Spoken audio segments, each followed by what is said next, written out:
PNAB, Política Nacional Aldir Blanc. Ministério da Cultura. Brasil.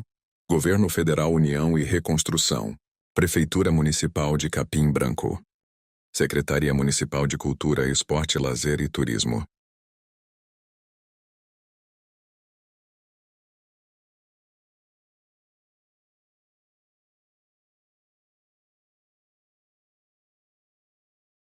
Boi da Manta. Vozes e cores do Carnaval de Capim Branco.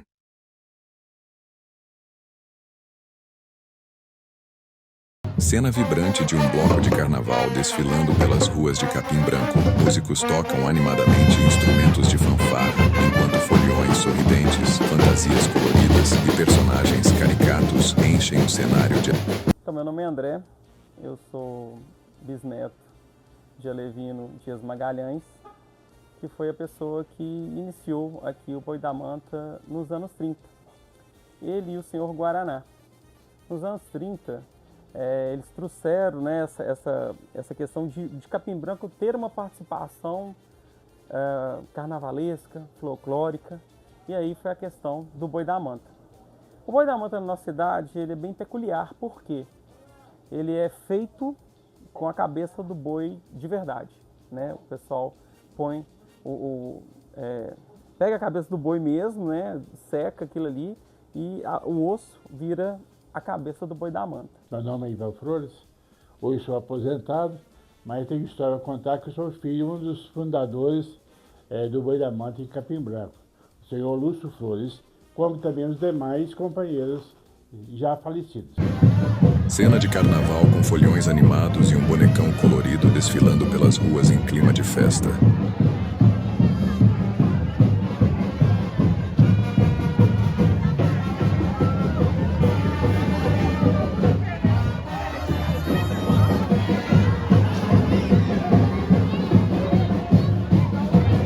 Bem, pessoal, meu pai, Lúcio Flores, tinha tradição em todos os carnavais em Capim Branco, juntamente com outras pessoas, como Finado Bechó, Sr. Levindo, Sr. Antônio Jatubá, Sr. Dodô, Sr. Tide, Cirinho e outros mais já falecidos, tinha a tradição de fazer o Boi da Manta.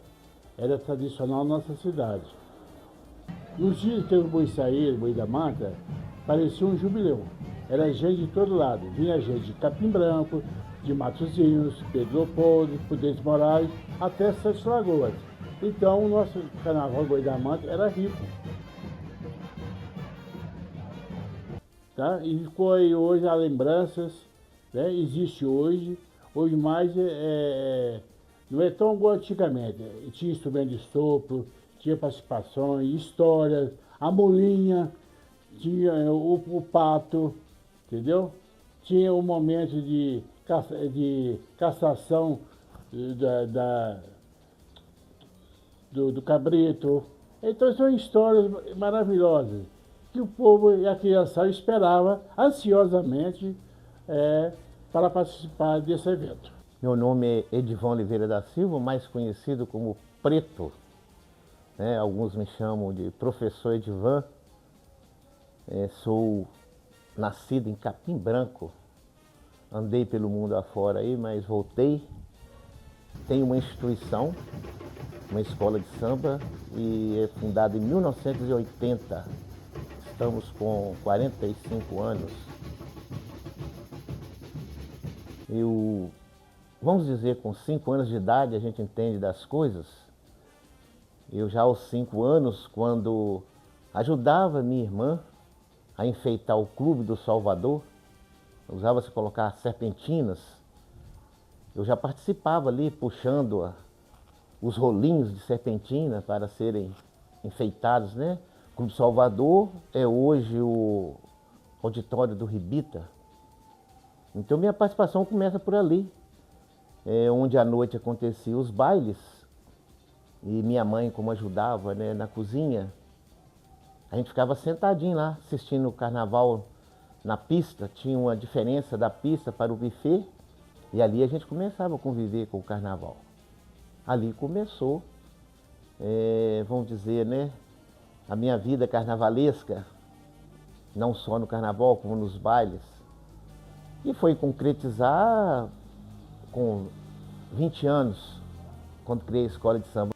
A esposa do meu tio, irmão da minha mãe, tia Ivone, ela tinha uma irmã que era casada com um rapaz, a gente até achava estranho o nome dele, achava que era apelido, mas era o nome dele mesmo, Guaraná.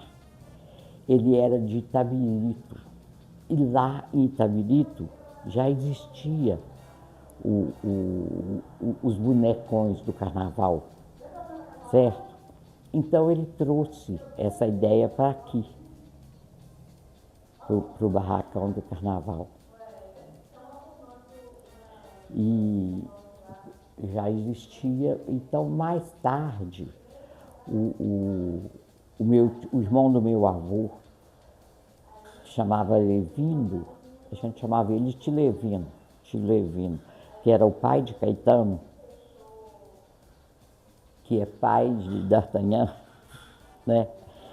Ele inventou fazer, ele se juntou com o Guaraná e os dois fizeram os primeiros bonecos. Então o Tio Levino teve ideia de fazer o boi. Naquela época usava muito circo de tourada. Vinha para cá, o circo ficava aqui uns dias, certo? E era ali na praça em frente à prefeitura, que era o local que eles montavam os circos. E o povo era apaixonado com o circo de tourada. Então inventaram fazer um boi para sair no carnaval. Naquela época, os rapazes faziam mesmo as roupas iguais os toureiros de Madeira. Aquela roupa bonita, certo? E aí o que acontece? Nos anos 30, iniciaram essa festividade do carnaval aqui em Capim Branco. Era montado um coreto ali na Avenida Coronel Custódio Alvarenga, e daí fazia-se a festa do Boi da Manta, que era composto por toureiros que literalmente faziam aquela apresentação mesmo como se fosse na Espanha, né? Tinha todo aquele processo do Boi da Manta, e as pessoas iam, divertiam, corria do boi, e tinha também o fechamento de rua. Até pouco tempo, até meados dos anos 90, ainda tinha essa característica de fechar a rua com, montar tipo uma arena e ter esse negócio de toureiro, né? Do Boi da Manta aqui em Capim Branco. A gente já participava do Boi da Manta, né? O Boi da Manta é totalmente diferente. Ele acontecia depois de um matinê, que era às 14 horas, aos domingos e terças-feiras. Uma tradição que a gente mantém até hoje, né? É domingo e terça. A gente nunca consegue fazer nada sábado e segunda. E depois desse matinê a gente ia para a tourada que acontecia ali na avenida principal, hoje, né, onde tem os estabelecimentos ali do restaurante Chapati, tem ali o Delvane, né? Mas as touradas, gente, eram verdadeiras, né? A gente tinha os toureiros vestidos com as roupas, realmente até roupas melhores do que os toureiros de Madrid. E o boi era sanguinário. A função do boi era atacar, né? Não tinha, cercava-se com uma corda, e quem entrasse lá dentro estava sujeito a ser machucado. Realmente os touros eram feitos para isso, né? Tinha os toureiros especiais, vamos dizer assim, né? Que estavam ali prontos realmente para torear o Boi da Manta. Logicamente, com o tempo, né, com os anos, foi passando de geração para geração. O senhor Cirinho continuou com essa técnica do Boi da Manta, e o meu avô, Caetano Gonçalves Dias, continuou com a técnica do bonecão, que é a questão de fazer a cabeça do bonecão. O Cirinho fazia o corpo e meu avô fazia a cabeça. Eu lembro muito bem disso quando eu era criança. Eu achava o máximo quando ele fazia, porque ele ia até o Ribeirão da Mata, pegava a argila, fazia o molde daquela argila, a cabeça do bonecão, né, que era grandona, né, e quando a gente é criança a gente enxerga tudo grande, né, aí que é a cabeça grandona assim, depois fazia uma mistura com, era tipo um grude, fazia um grude no fogão a lenha, e depois ia moldando com folhas de jornal, e aí fazia a cara, né, o rosto do Boi da Manta, tirava o molde de papelão, virava tipo como se fosse um papelão grosso, né, aquela junção de cola e de jornal, e aí formava-se a cabeça do bonecão, onde o Cirinho fazia o corpo era de madeira. Eu lembro disso porque era bem pesado, né? Eu, na época eu achava o bonecão sensacional, porque quando a gente era criança, além de enxergar tudo maior, era fantástico ver esse bonecão e o próprio Boi da Manta.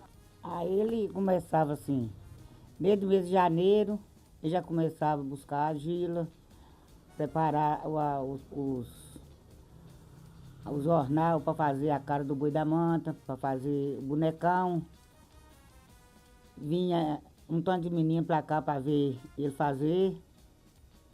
E os meninos ficavam tudo elogiando ele, e nós também achando bonito, porque ele gostava muito. E todo mundo ajudava, sabe? E aqui ficava cheio de gente, quase inteira, com a meninada olhando ele fazer.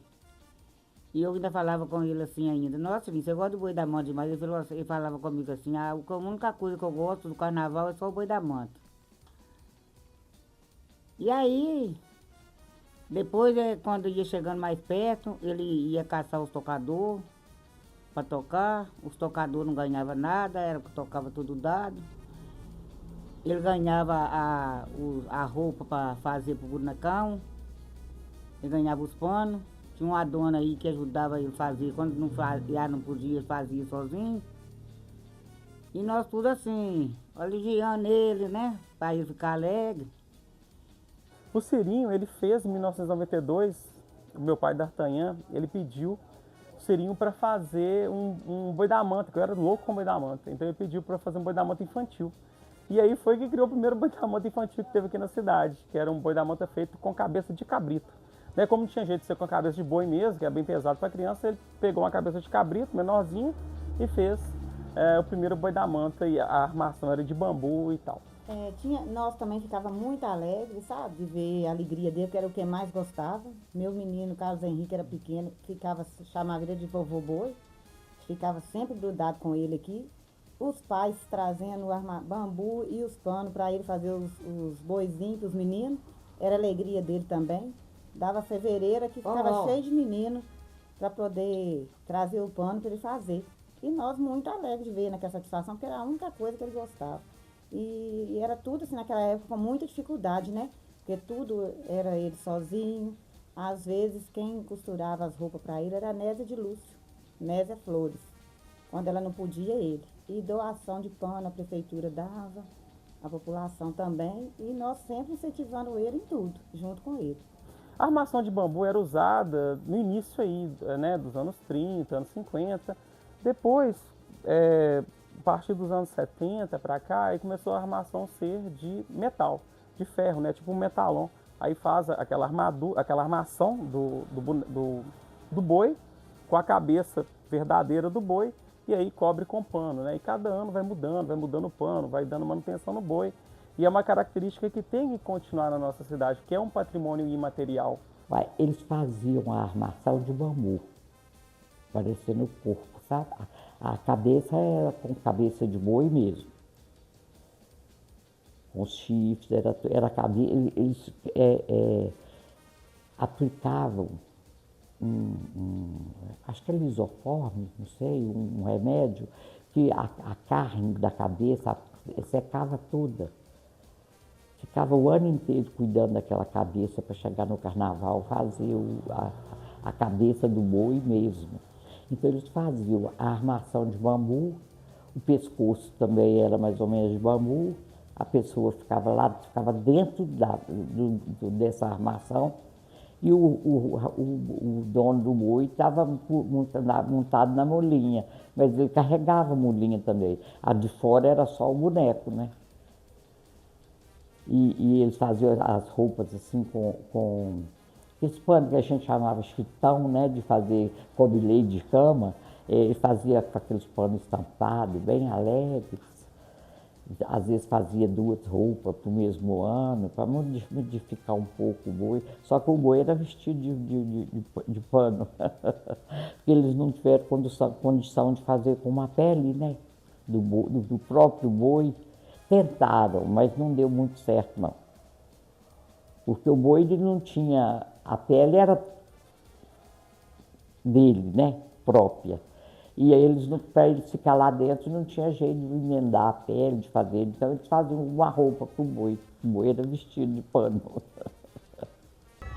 A gente era muito menino e a gente tinha que correr demais, porque o boi era solto e vinha para atacar mesmo. Então a gente tinha que correr.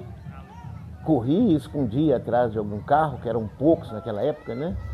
Ou a gente corria e entrava para dentro das casas das pessoas, porque dizia, o boi da manta tá vindo. Então a gente ia para a rua, mas sabia que tinha que se prevenir. A gente corria, entrava para dentro das casas, até que acontecia realmente a tourada, a gente chamava de tourada na época, no pessoal, que era essa tourada oficial, que colocava-se uma corda, e realmente aí os toureiros naquela época, né, que iriam enfrentar os bois da mantas, aí a gente podia ficar do lado de fora, assistindo. Ali não teria perigo nenhum mais. Mas era feito, né, esse boi da manta no formato que naquela época se usava no município, quando os açougues traziam os animais para serem abatidos.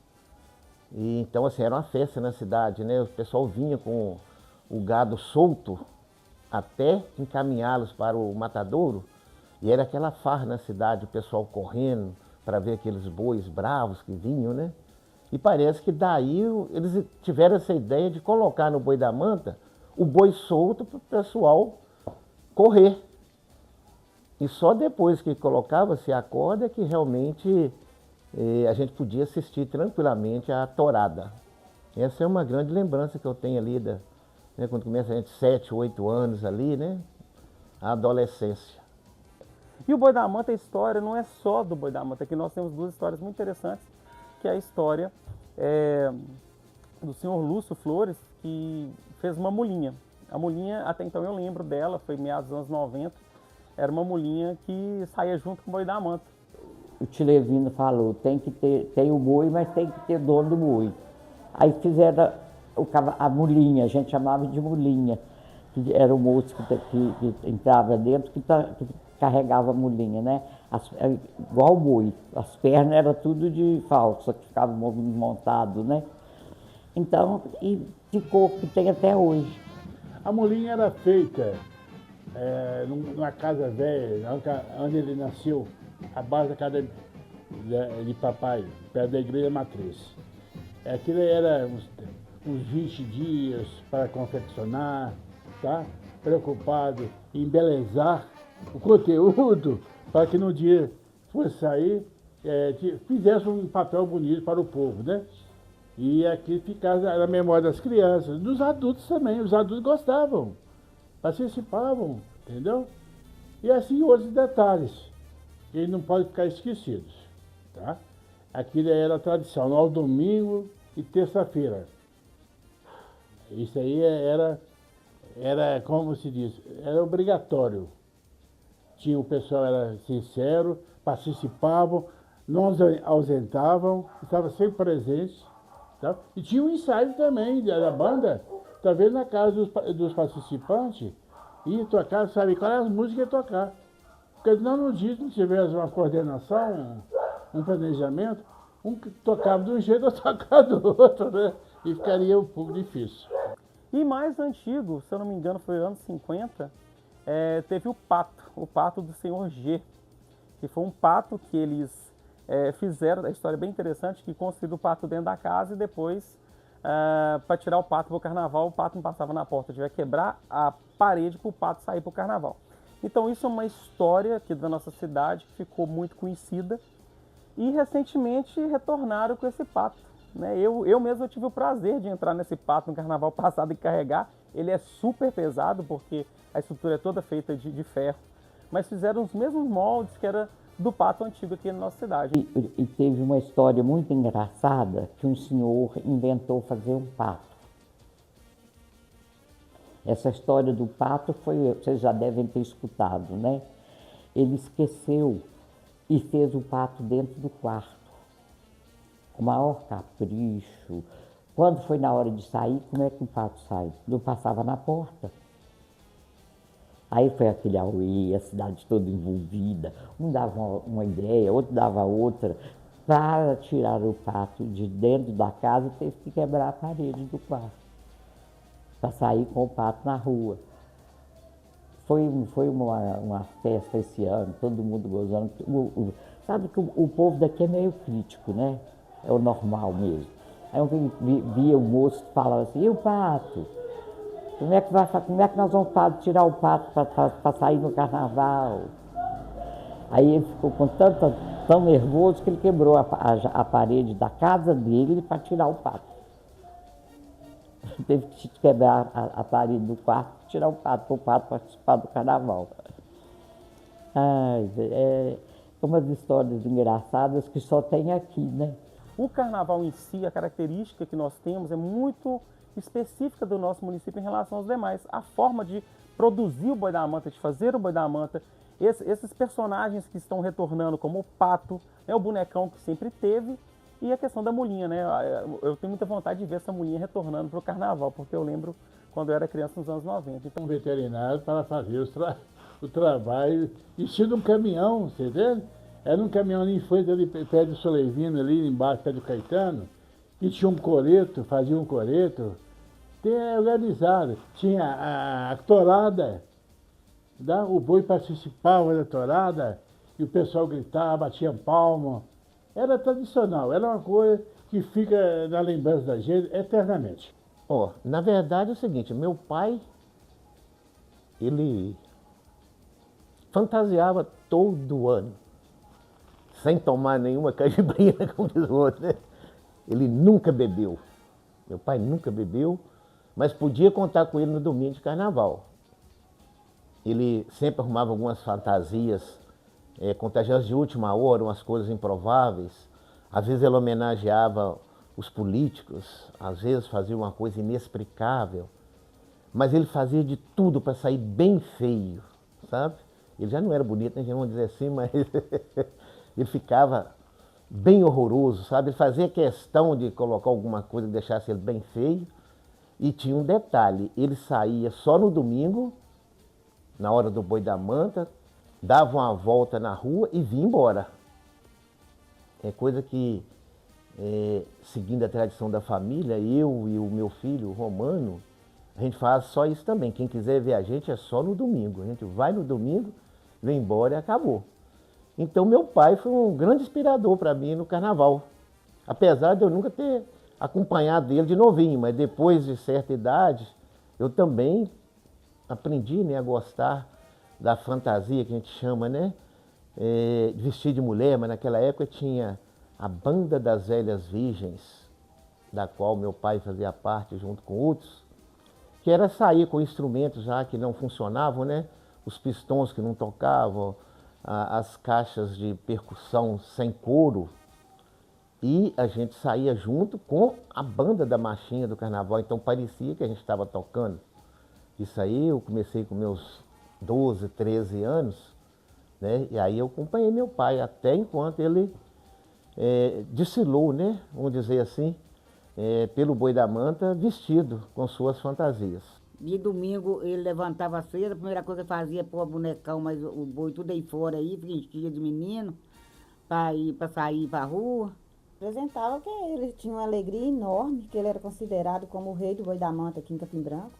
Todo mundo era cirinho do boi, né, do bonecão. Então isso era uma alegria sem tamanho, de ver a casa cheia, de ver a alegria dele preparando. Aqui a porta, ficava tudo aí na porta, ele saía para chamar os tocadores, para juntar tudo. Ele tinha uma alegria de vestir de mulher também. Enquanto ele aguentou, ele tocou, ele tocava também. Depois ele passou só a acompanhar, mas até vestido de mulher vestia. Suspensol, tinha aquela alegria de participar. E pra gente é uma alegria sem fim.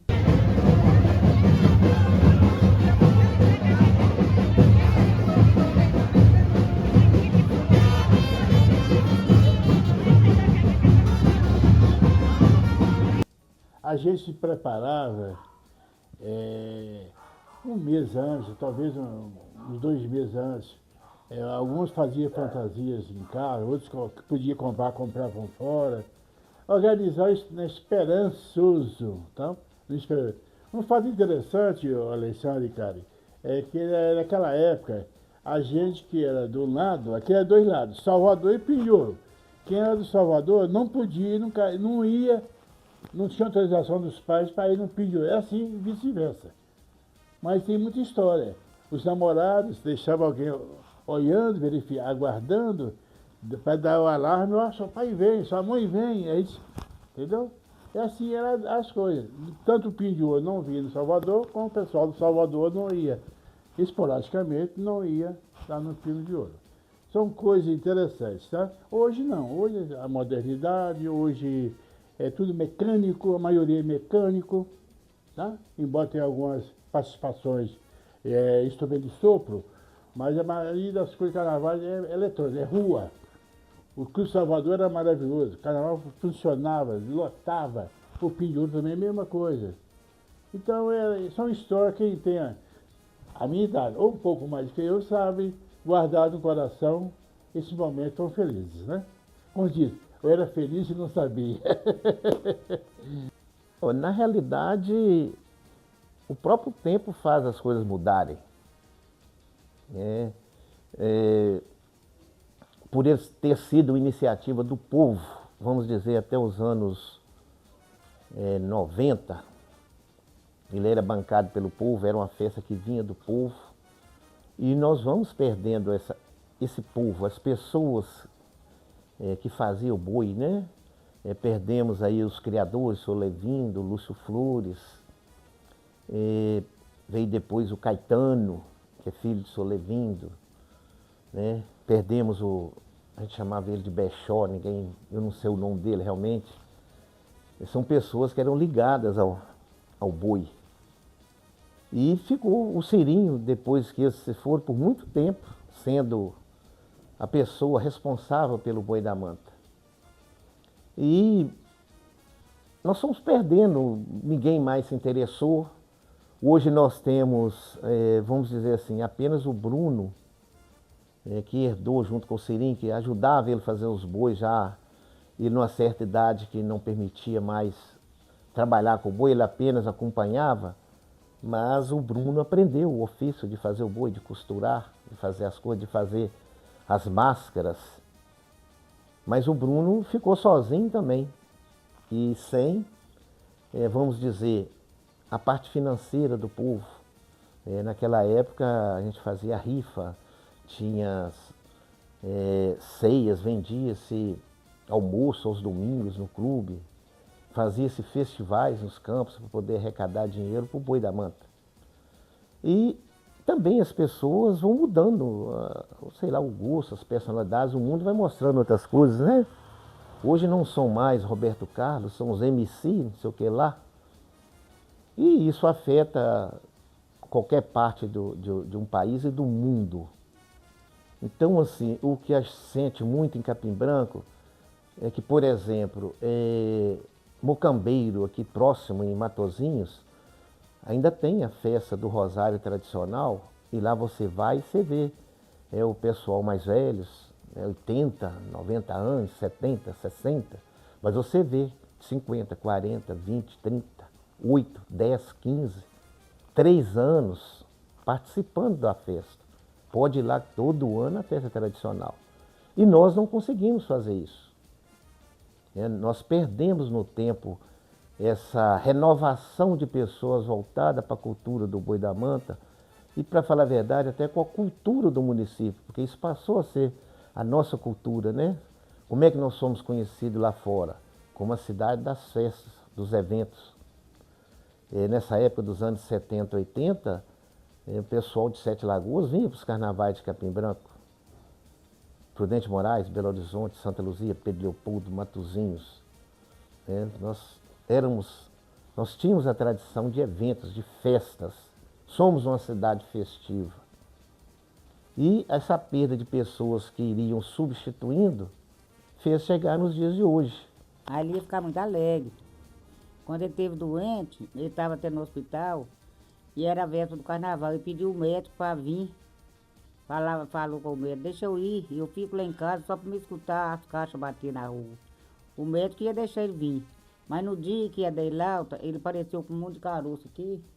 Ele pegou, ele não pôde vir. O médico falou, infelizmente ele não pode ir, que ele não passou bem de noite e ele não vai poder ir. Mas todo mundo que chegava lá para ver ele perguntava, e o carnaval lá de Capim Branco, como é que tá? Ah, tá faltando só você. Eu ficava naquela alegria, ah, faltou só você lá na rua para tocar. Aí eu ficava naquela alegria, mas Deus não quis que ele continuasse, né? O Boi da Manta é um exemplo. Se manteve e se mantém. Para acabar vai ser muito difícil. Embora hoje a modernidade muda os tempos, né? As coisas, os momentos, né? Mas aquele carinho, aquela expectativa do Boi da Manta, eu acho que vai ser eterno. Incentivava a vida aqui no carnaval para conhecer. Porque depois que surgiu o Boi da Manta aqui, várias cidades tentaram acompanhar o mesmo ritmo. Matozinhos mesmo não pegou. Eles fazerem igual tem aqui, que o pessoal prepara com antecedência. Tem até a costureira que faz a roupa do boi, tem o que ajeita as coisas tudo direitinho, né? Mas eu aconselharia as pessoas a virem conhecer. Mas atualmente está muito diferente do que era na minha juventude. Porque o pessoal muda com o tempo, né? A juventude de hoje tem outra cabeça, tem outra maneira de agir no carnaval. Eles preferem essas músicas malucas lá da Bahia, esses rock doido, esses axé, né? E eu já penso completamente diferente. Eu achava que nós tínhamos que manter a tradição do nosso carnaval, igual quando ele começou. Pode continuar, desde que tenha conhecimento dos fatos. Como você vai participar de uma coisa e você não sabe o que aconteceu. Então esse registro que vocês estão fazendo é maravilhoso. Vai ajudar muito para as novas gerações. Quem foi o Lúcio Flores, quem foi o Cirinho, quem foi as pessoas que fizeram isso, fizeram aquilo, então isso tem que ficar com a história, tem que ficar marcado e registrado. Porque senão perde um tempo, né? Vai chegando as coisas novas, o mecanismo vai chegando aí, tudo isso, eletrônico, tudo é música axé, música não sei de onde, e as nossas músicas tradicionais, né? Ei, você me dá um dinheiro aí, né? Lata velha na cabeça, a lata velha na cabeça, e assim outros mais. E não fica perdido. Então essas marchinhas são tradicionais. Você pode ver que no Boi da Manta eles já saem tocando essas marchinhas, para não esquecer, né? E para deixar o povo vibrante. Ele ia ficar numa alegria sem tamanho, de ver o que ele criou, continua por outras pessoas, né? E com toda alegria, eu acho que se ele tivesse condições, ele ainda participava assim, acompanhando e dando algumas dicas do trabalho dele. Mas ele não ia estar aguentando mais. Mas ia ficar muito feliz de ver que está dando continuidade à história dele. Vamos dizer assim, a minha mensagem seria dizer que estamos precisando muito de pessoas que venham contribuir para a gente continuar com essa nossa tradição, que nós estamos carentes de pessoas nessa área. E se não vier essas pessoas, nós vamos acabar perdendo mais essa tradição no nosso município. Como lá atrás perdemos o congado, né? Recentemente nós perdemos até a banda de música, mas ela foi recuperada. Então a gente está precisando não só de pessoas, mas como de incentivo, para que a gente mantenha essa tradição, que até hoje, né, é conhecido lá fora do nosso município como uma cidade festiva. Eu diria que é a nossa história, né?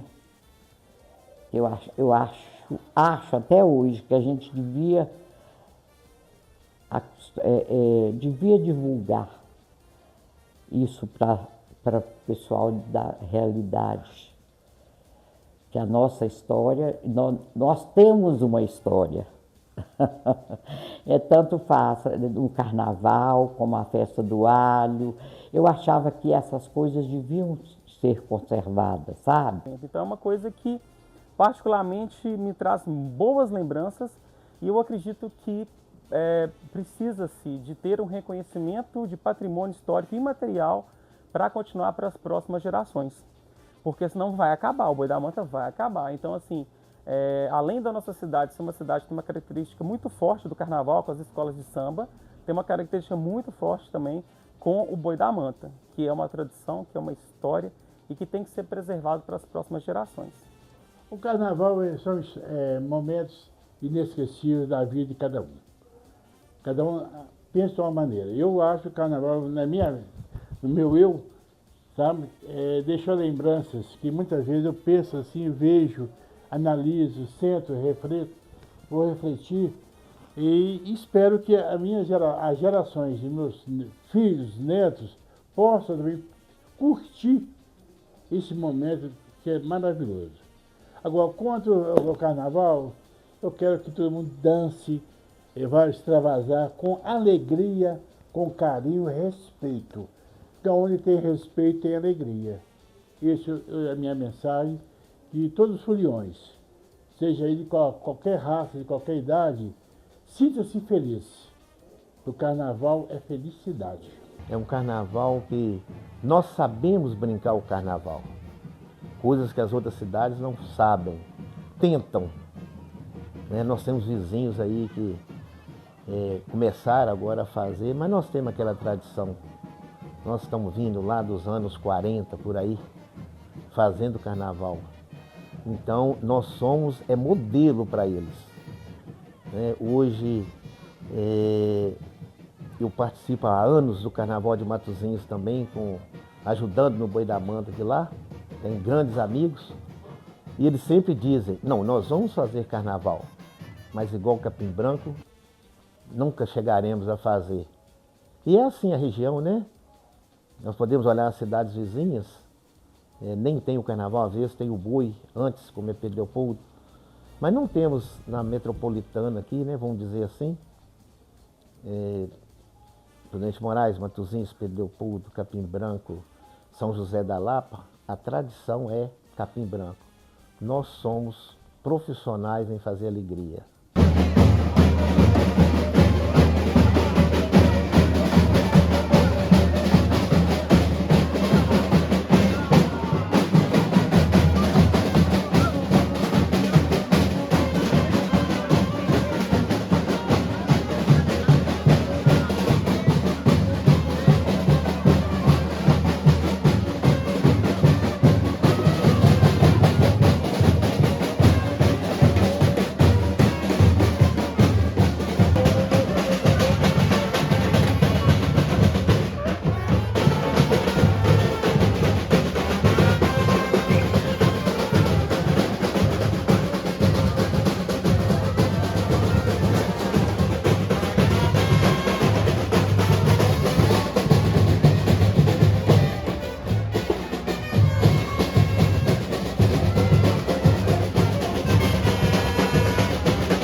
Boi da Manta.